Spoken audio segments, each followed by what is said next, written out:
السلام علیکم ورحمۃ اللہ وبرکاتہ۔ امید کرتی ہوں سب خیریت سے ہوں گے۔ اچھا، آج ہم لوگ ویڈیو دیکھتے ہیں انشاءاللہ قرآن پاک میں نماز کے جو ڈفرینٹ جگہ احکامات دیے گئے ہیں نا، تو کون کون سی سورے میں کس کس آیت میں بتایا گیا ہے، تھوڑا سا اس پہ نظر ڈالتے ہیں۔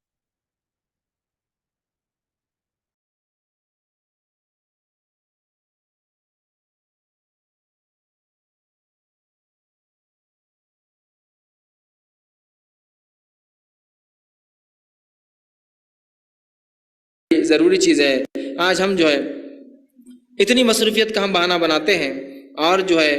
اتنے کام ہم نے اپنے اوپر جو ہے لاد لیے ہیں کہ جس کا خمیازہ اگر کسی کو بھگتنا پڑتا ہے ہماری مصروفیت کا، تو وہ صرف اور صرف نماز ہوتی ہے۔ اور آج جو ہے نماز کا ایسا معاملہ ہو چکا ہے کہ ہم بہت کم اسے ادا کرتے ہیں، حالانکہ نماز کی ادائیگی پابندی سے کرنا، اس کی خاص تاکید اللہ کی کتاب نے دی۔ اللہ رب العزت سورہ انعام سورہ نمبر 6 آیت نمبر 92 فرماتا اور کہتا ہے والذین یؤمنون بالآخرۃ یؤمنون بہ، جو لوگ ایمان لاتے ہیں آخرت پر، وہ ایمان لاتے ہیں اس قرآن پہ، وہم علی صلاتہم یحافظون، اور وہ اپنی نمازوں کی حفاظت کرتے ہیں۔ جو آخرت پر ایمان لاتا ہے وہ قرآن پر ایمان لاتا ہے، جو قرآن پر ایمان لاتا ہے وہ نمازوں کی حفاظت کرتا ہے۔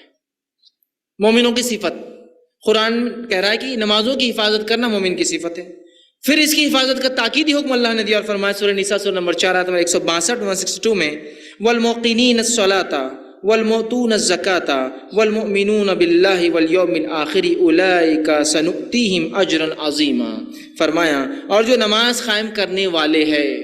اور جو ہے زکوٰۃ دینے والے ہیں، جو ایمان لاتے ہیں اللہ پر اور یوم آخرت پر، ایسے ہی لوگوں کے لیے ہم نے بہت بڑا اجر اٹھا کر رکھا ہے۔ جو نمازی قائم کرتے ہیں، جو زکوٰۃ دیتے ہیں، جو ایمان لاتے ہیں اللہ پر آخرت پر، ایسے ہی لوگوں کے لیے ہم نے بڑا اجر تیار کر رکھا ہے۔ اسی طرح جو ہے ایک اور آیت میں سورہ بقرہ سورہ نمبر 2 آیت میں 238 میں 238 میں اللہ فرماتا ہے کہتا ہے حافظوا الصلاۃ الوسطیٰ، نماز کی جو ہے حفاظت کرو، اور خاص طور سے بیچ والی نماز مطلب عصر کی نماز کی، نماز کی حفاظت کرو اور خاص طور سے بیچ والی نماز کی۔ پھر تاکید کی نماز کی اور فرمایا سورہ مومنون سورہ نمبر 23 آیت نمبر 9، جس میں سکسیسفل لوگوں کی بات بتائی گئی ہے۔ بہت سے لوگ ہوتے ہیں نا جو لوگ MBA کرتے ہیں، مینجمنٹ کورسز کرتے ہیں، ان سے پوچھیے سکسیسفل لوگوں کی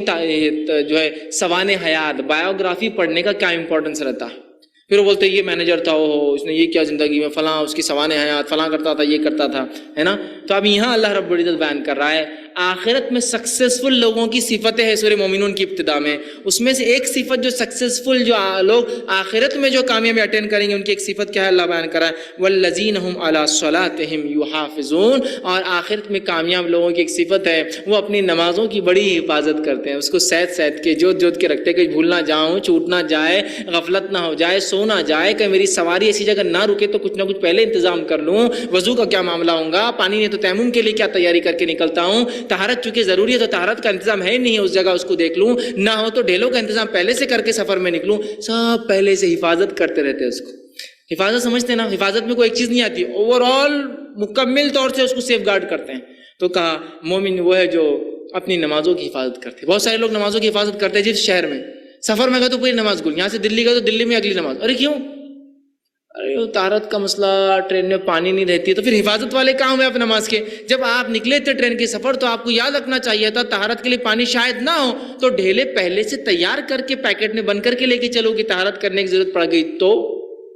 اور اگر پانی نہ ہوا تو طہارت پھر وضو بھی کرنا ہے، نہ ہوا تو مٹی چھان کر ایک پنی میں ڈال کے لے جاؤں کہ تیمم کی ضرورت پڑے تو ٹرین میں مٹی کہاں ملیں گی، گندگی ہوتی ہے وہاں تو، ہے نا، تو پھر میں مٹی بھی لے جاؤں تاکہ تیمم کے لیے مٹی بھی تیار۔ یہ تو مانا حفاظت کرنے والے اپنی نماز کو سیف گارڈ کر کے رکھتے ہیں۔ میری بس اگر چھوٹ جاتی ہے تو بس رکیں گے نہیں اگلے مقام پہ، اس لیے کہ بہت لمبا ہے، تو پھر بس والے سے بات کر کے اچھا ایسا ہے کہ چلو میں نماز کے وقت کب شروع ہوتا ہے کب ختم ہوتا ہے، آج تو ماشاءاللہ اینڈرائڈ کا زمانہ آسانی سے پتہ چل جاتا ہے، چلو ٹائم تو ہو گیا پڑھ لیتا ہوں، اس لیے کہ پھر بس رکنے والی نہیں بہت لمبا، یہی تو حفاظت، سیف گارڈ کرنا اپنی نمازوں کو۔ تو کہا والذین هم علی صلاتہم یحافظون، اپنی نمازوں کی حفاظت کرتے رہتے ہیں، اس کے بارے میں غور و فکر کرتے ہیں، وہ چاہتے ہیں کہ نمازیں ان سے نہ چھوٹے اور مکمل حفاظت کے ساتھ وہ اپنی نمازوں کو ادا کرے۔ یہ صفت ہے۔ موطا امام مالک کی روایت ہے، آپ صلی اللہ علیہ وسلم فرما رہا ہے یقیناً میرے نزدیک، آپ سب فرما رہے ہیں یقیناً میرے نزدیک تمہارے امور میں سے سب سے اہم اور ضروری کام، یقیناً میرے نزدیک تمہارے امور میں سے سب سے اہم اور ضروری کام نماز ہے۔ کیا فرما رہے ہیں آپ تمہارے معاملے میں سب سے اہم چیز جو حکم میں تمہیں دے رہا ہوں، جو امور تمہیں دیے گئے، سب سے اہم چیز نماز ہے۔ پھر آگے فرماتے ہیں ضروری کا کام نماز ہے۔ جس شخص نے اس کی پابندی کی، اس پر جو ہے کاربند رہا، جس نے پابندی کی، اس پہ اڑا رہا، اس نے اپنا دین محفوظ کر لیا۔ جس نے نماز پڑھی اس نے اپنا دین محفوظ کر لیا، اور جس نے اسے ضائع کر دیا وہ دوسرے معاملات میں بالاولا سست اور کوتا ہوں گا۔ پتہ یہ چلا رسول اللہ فرما رہے ہیں جو نماز میں سستی برتتا ہے، اس کا مطلب دنیا کے کاموں کے لائق وہ آدمی نہیں ہے۔ جو اللہ کا جو حق ہے اور سب سے پہلا امپورٹنٹ کام ہے، اگر وہ نہیں کرتا ہے تو اس پہ ٹرسٹ مت کیجیے کہ آپ کے دوسرے کام بھی کر سکتا ہے، وہاں بھی وہ سستی برتیں گا۔ سمجھ رہے آپ بات؟ کتنی بہترین بات آپ بتا رہے ہیں۔ اسی طرح جو ہے اللہ رب العزت نے جو ہے نماز کو جو ہے نجات کا ذریعہ بنایا ہے۔ یاد رکھیے ہمارے یہ نجات کا سکسیس کا ہی ذریعہ ہے، اور نماز نجات کا ذریعہ۔ اس کے تعلق سے سورہ حج سورہ نمبر 22 آیت میں 77 میں اللہ فرماتا کہتا ہے یا ایھا الذین آمنوا ارکعوا واسجدوا واعبدوا ربکم وافعلوا الخیر لعلکم تفلحون۔ اے وہ لوگو جو ایمان لائے ہو، ورکعوا رکوع کرو، واسجدوا سجدہ کرو، واعبدوا ربکم اپنے رب کی عبادت کرو، وافعلوا الخیر اور اچھے اچھے کام کرو خیر کے، لعلکم تفلحون اگر تم کامیابی، سکسیس اور جو ہے آخرت میں کامیابی اور فلاح چاہتے ہو تو یہ سب کام کرو، رکوع کرو، سجدے کرو، عبادت کرو، خیر کے کام کرو، اور تاکہ تم آخرت میں جو ہے کامیاب بنو۔ تو کامیابی کے لیے یہ ایک ذریعہ ہے، کیا کرنا ہے؟ ہمیں نماز قائم کرنا ہے۔ آج ہم جو لوگ نماز نہیں پڑھتے ان کو کامیاب سمجھتے ہیں۔ ایک انسان کو اللہ اگر دنیا کا سب کچھ بھی دے دے اور اگر نمازی ہی نہیں ہے تو سمجھ لیجئے یہ لوزر ہے، ناکام ہے۔ اور ایک انسان کو دنیا میں کچھ بھی حاصل نہیں ہے لیکن اگر نماز پڑھتا ہے سمجھ جائیے سکسیسفل ہے آخرت کے اعتبار سے۔ وہاں کا ریزرو بینک اس کا فل ہے، یہاں کا خالی ہو سکتا، وہاں اس کا فل ہے پورا کہ وہ جانے والا ہے۔ تو انشاءاللہ اللہ نے چونکہ جو یہ کام کرتے انہیں کے لیے لعلکم تفلحون، تاکہ تم کامیابی پاؤ میرے پاس، تاکہ تم فلاح پاؤ، اس کے لیے شرط ہے ایمان لانا، اس کے بعد نماز پڑھنا، عبادت کرنا، اچھے اچھے کام کرنا۔ دوسری جگہ اللہ رب العزت فرماتا ہے سورہ اعلیٰ سورہ نمبر 96 آیت نمبر 14 سے لے کے 15 میں قد افلح من زکاہا، اور وہ کامیاب ہوگا جس نے اپنے نفس کا تزکیہ کیا، اپنے آپ کو پاک کیا، ایمان لے آیا جس سے اس کے گناہ معاف ہو گئے۔ پھر فرمایا وذکر اسم ربہ فصلی، اور اس کے بعد اپنے رب کے لیے نماز قائم کیا، نماز پڑھا۔ کامیاب ہو گیا جس نے اپنے نفس کا تزکیہ کیا اور اس کے بعد اپنے رب کے لیے اس نے نماز پڑھی۔ تو یہاں بھی دیکھیے کامیاب لوگوں کی علامت، نجات کا ذریعہ نماز بتایا جا رہا ہے۔ اسی طرح جو ہے نماز صرف ہمیں نہیں دی گئی ہے، پچھلی شریعتوں میں بھی نماز تھی اور وہ انبیاء اور وہ لوگ بھی نماز پڑھتے تھے۔ ایسے اللہ رب العزت نے 6 سے 7 واقعات نقل کیے، بس مختصر رکھتا ہوں۔ اللہ رب العزت فرماتا ہے زکریا علیہ السلام کا واقعہ سورہ آل عمران سورہ نمبر 3 آیت 39 میں اللہ فرماتا ہے، کہتا ہے فنادته الملائکۃ وهو قائم یصلی فی المحراب، اور فرشتے نے ایک آواز دی زکریا علیہ السلام کو جب اپنی محراب میں وہ نماز پڑھ رہے تھے، یصلی نماز پڑھ رہے تھے۔ تو پتہ چلا زکریا علیہ السلام بھی نماز پڑھتے تھے۔ تو نماز کوئی ہم پر بوجھ نہیں، اس امت پہ نہیں ہے، یہ پچھلی امتوں پر بھی یہ چیز تھی، یاد رکھیے۔ دوسرے مقام پہ فرمایا موسیٰ علیہ السلام کے تعلق سے سورہ یونس سورہ نمبر 10 آیت نمبر 87 نے فرمایا رکھا وَاجْعَلُوا بُيُوتَكُمْ قِبْلَةً وَأَقِيمُوا الصَّلَاةَ وَبَشِّرِ الْمُؤْمِنِينَ، اے موسیٰ حکم دیجئے بنی اسرائیل کو کہ اپنے اپنے گھر میں جو اللہ کی طرف چہرہ کرے نماز کے لیے، قبلہ مطلب چہرہ کرنے کی جگہ قبلہ بنائے، اور اقیم الصلاح، اور تمہاری قوم کے لوگ بنی اسرائیل اگر اللہ فرعون کے ظلم سے بچنا چاہتے ہیں تو وہ نماز قائم کریں، اور جو نماز قائم کرتا ہے فبشر المؤمنین، تو ایسے ایمان والوں کا خوشخبری دے دیجیے۔ پھر آگے نماز آئیے اللہ رب العزت سورہ مریم سورہ نمبر 19 آیت میں 30 اور 31 میں عیسیٰ علیہ السلام کا تذکرہ کرتا ہے۔ جب مریم علیہ السلام ان کو لے کر آئی اور لوگوں نے کہا مریم کیا تم نے کر دیا، نہ تمہارا جو ہے خاندان ایسا تھا، نہ تمہارے خاندان میں کسی نے ایسا، چونکہ وہ لوگوں نے کچھ غلط سمجھا، تو مریم علیہ السلام نے خالی اشارہ کیا عیسیٰ علیہ السلام کی طرف۔ عیسیٰ علیہ السلام بول پڑے، کیا بولا سنیے، قال انی عبد اللہ، عیسیٰ علیہ السلام نے کہا میں اللہ کا بندہ ہوں، آتانی الکتاب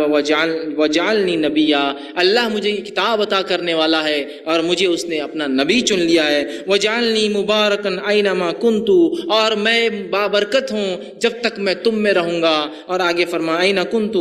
واوصانی بالصلاۃ والزکاۃ ما دمت حیا، اور مجھے میرے رب نے وصیت کی کہ میں نماز قائم کروں اور زکوٰۃ دوں جب تک میں اس دنیا میں زندہ رہوں۔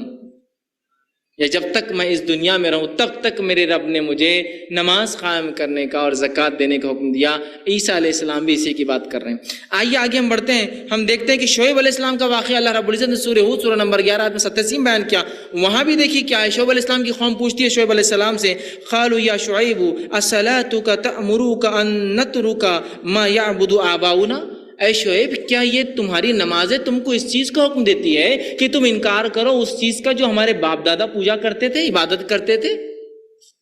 کیا تمہاری نماز یہ حکم دیتی ہے تم کو اللہ کی عبادت کرو اور ہمارے معبودوں کو چھوڑ دو؟ گویا مشرکین نے صحیح پہچانا تھا، نماز توحید کی دعوت دیتی ہے، شرک سے دور کرتی ہے۔ اور دیکھیے اکثر جو مسلمانوں میں سے لوگ شرک کرتے ہیں نا، بے نمازی ہوتے ہیں اس لیے شرک بھی کرتے ہیں۔ تو کہا کیا شعیب تمہاری نمازیں تم کو اس کا حکم دیتی ہے؟ ظاہر سی بات اس کا مطلب یہاں شعیب علیہ السلام کی نمازیں ان کو اس کا حکم دیتی تھی۔ آئیے اسی طرح اللہ رب العزت نے جو ابراہیم علیہ السلام کے بارے میں بیان کیا اور قرآن نے کہا سورہ ابراہیم سورہ نمبر 14 آیت نمبر 40 میں، رب اجعلنی مقیم الصلاۃ ومن ذریتی ربنا وتقبل دعا، اے اللہ مجھے اور میری ذریت آل اولاد کو تو نمازی بنا، اور اے اللہ میری دعا کو تو سن لے، تو دعاؤں کو سننے والا ہے۔ مجھے اور میری ذریت کو، مجھے اور میرے آنے والوں کو، گویا ایک طرح سے دعا ہے جن کو اولادیں ہونے والی ہے نا، یہ دعا کیا کرے، اس لیے کہ یہاں ابراہیم علیہ السلام بھی جو ہے دعا کر رہے اپنے لیے اور اولاد کے لیے آنے والی، اے اللہ مجھے اور میری اولاد کا نماز قائم کرنے والا بنا۔ ہم کہاں دعا کرتے ہیں اپنی اولاد سے پیدائش سے پہلے اللہ نمازی بنا؟ ہم جو دعا کرتے ہیں اللہ چاند جیسا ہو، گورا ہو، یہ ہو، صحیح سلامت ہو، اس کو بیماریاں نہ ہو، فلاں ہو، ایسا ہو، انجینئر بن جائے، ڈاکٹر بن جائے، یہ بن جائے، کروڑپتی بن جائے، فلاں پتی بن جائے، چاند پر رہے، مارس پر جائے، یہ کرے، یہ نماز قائم۔ دیکھیے ابراہیم علیہ السلام تو ربی جعلنی مقیم الصلاۃ، اے اللہ جو ہے مجھے نماز قائم کرا، ومن ذریتی، اور میری اہل اولاد کو بھی تو نمازی بناؤ، چونکہ الٹیمیٹ سکسیسفل انسان یہی ہوتے ہیں، تو اس لیے الٹیمیٹ سکسیس کی دعا ہو رہی ہے اہل اولاد کے لیے۔ اسی طرح اسماعیل علیہ السلام کے تعلق سے ان کے بیٹے تھے، اللہ رب العزت ضروری چیز ہے۔ آج ہم جو ہے اتنی